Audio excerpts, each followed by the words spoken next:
दोस्तों, आज की कहानी है छोटी बहू पहले खाना बनाना सीखो फिर नौकरी करो।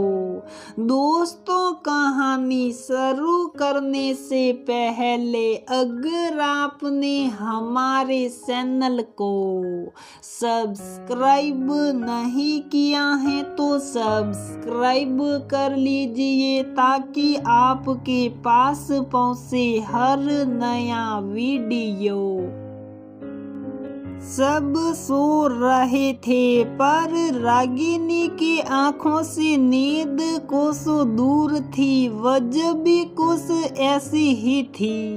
रागिनी के सास ससुर जी काफी पहले ही स्वर्गवासी हो चुके थे। एक देवर का परिवार था जो उसी शहर में रहता था। रागिनी और उनके पति रमाकांत जी के 2 बच्चे थे, एक लड़का और एक लड़की। बिटिया की शादी को 5 साल तो बेटे की शादी 2 साल हो चुके थे। दरअसल बात ऐसी थी कि कुछ दिनों पहले ही रागिनी के देवर के बेटे की शादी हुई थी। तो देवर जी के बुलाने पर आज रागिनी और उसका पूरा परिवार उनके यहाँ रात के खाने पर चले गए थे।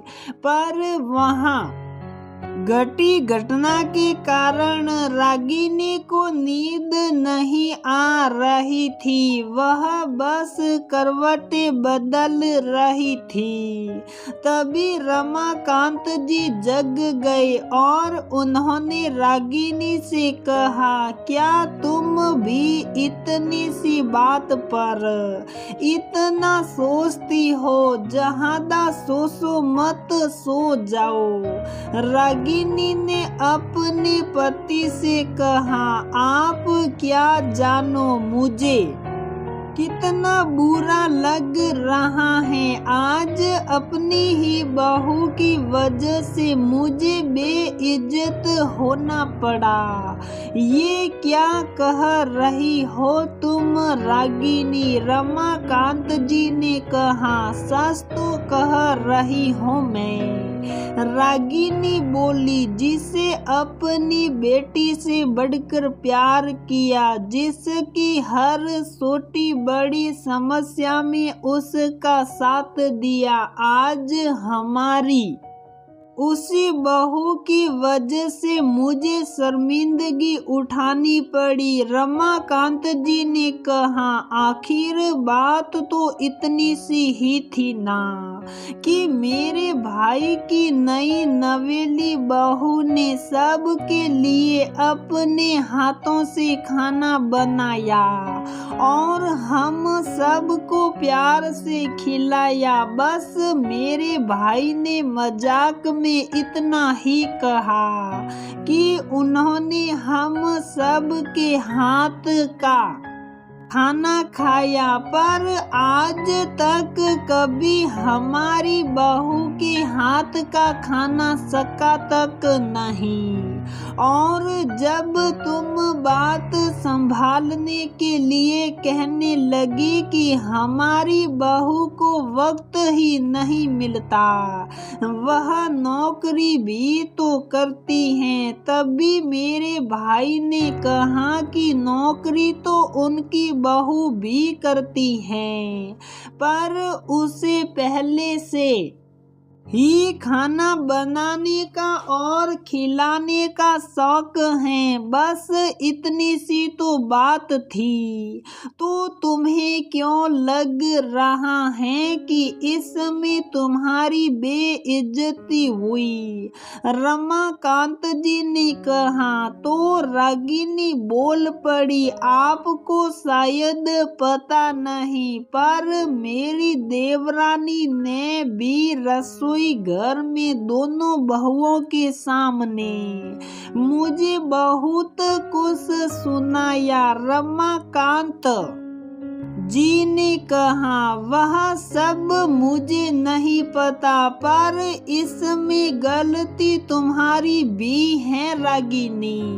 गलती वो भी मेरी, क्या कह रहे हो आप? रागिनी ने आगे कहा, मैंने तो आज तक अपनी बहू को ऊंची आवाज में बात तक नहीं की और ना ही कभी उसे कोई ताने मारे कि उसे खाना बनाना तक नहीं आता। माना कि घर में नौकर चाकर हैं, पर घर में बहुत से ऐसे काम होते हैं जो हमें ही करने होते हैं। और तो और हमारी बहू अपने ऑफिस का काम अच्छे से कर सके, इसलिए तो मैंने अपने पोते की और घर की सारी जिम्मेदारी अपने ही कंधों पर ले रखी है। वैसे तो हमारी बेटी भी नौकरी करती है, पर मैंने तो उसे शादी के पहले ही सारा खाना बनाना सिखा दिया था। काश बहू की माँ ने भी उसे ये सब शादी के पहले ही सिखा दिया होता तो शायद आज मुझे इतना सुनना नहीं पड़ता। रागिनी के इतना कहने पर रमाकांत जी ने कहा, ये बात ठीक है, पर जैसे तुमने हमारे दोनों बच्चों को खाना बनाना सिखाया, क्या वैसे ही तुमने कभी अपनी बहू को सिखाने की कोशिश की? कभी उसकी पहल पर उसका साथ दिया? कभी उसका हाथ थाम खाना बनाना सिखाया? सही कह रहे हो आप, रागिनी ने कहा। हमारी बहू तो शुरू से चाहती तो थी कि वह मेरी मदद करे, पर उसे घर का काम नहीं आता था तो मैं उसे हर बार टाल देती थी। मुझे लगता था उसे सिखाने की बजाय मैं आधे समय में ही क्यों ना वह काम पूरा कर लूं।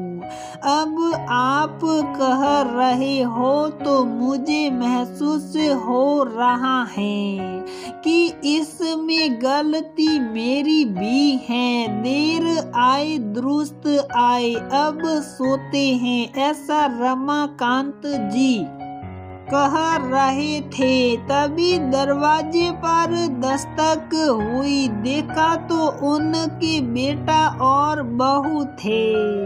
बेटा ने कहा, माँ आपकी बहू ना तो खुद सोई और मैं सोया था तो मुझे भी यहाँ उठा लाई। मैंने कहा भी सवेरे बात कर लेना, पर उसने कहा कि अभी करते हैं। माँ भी अभी तक सोई नहीं होगी। फिर बहू ने रागिनी जी से कहा, माँ मैं जानती हूँ आज मेरी वजह से सासा जी के घर पर आपका सर शर्म से झुक गया, मुझे माफ कर दीजिए। पर माँ क्या कल से आप मुझे खाना बनाना सिखाएगी?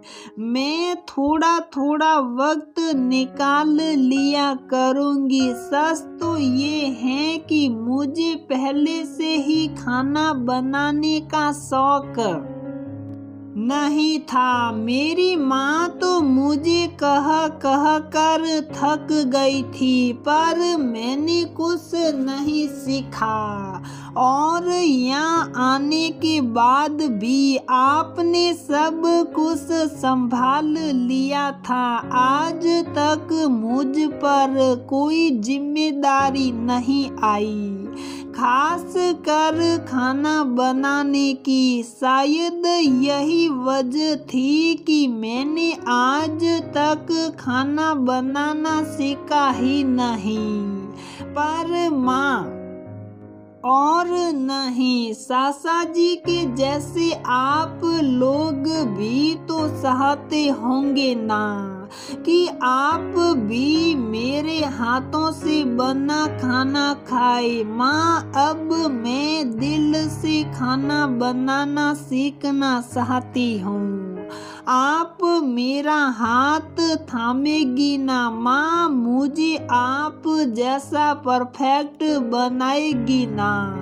ने उसे गले लगा लिया और कल से ही सिखाने का वादा भी कर दिया। चलो बच्चों, बहुत देर हो चुकी है, अब तुम भी सो जाओ और हम भी सोते हैं, ऐसा रमाकांत जी ने कहा। दूसरे दिन से ही सास बहू की जोड़ी काम से लग गई और फिर 1 महीने बाद रागिनी ने अपने देवर के संग उनके पूरे परिवार को दावत पर बुलाया और सभी ने उसके बहू के हाथ के बने खाने की बहुत तारीफ की और इस तरह से रागिनी और उसकी बहू ने अनजाने में हुई उनकी गलती को सुधार दिया। तो दोस्तों, हमारी ये कहानी यहीं पर समाप्त होती है। अगर आपको हमारी ये कहानी पसंद आती है तो प्लीज वीडियो को लाइक करें, शेयर करें और हमारे चैनल को सब्सक्राइब जरूर करें।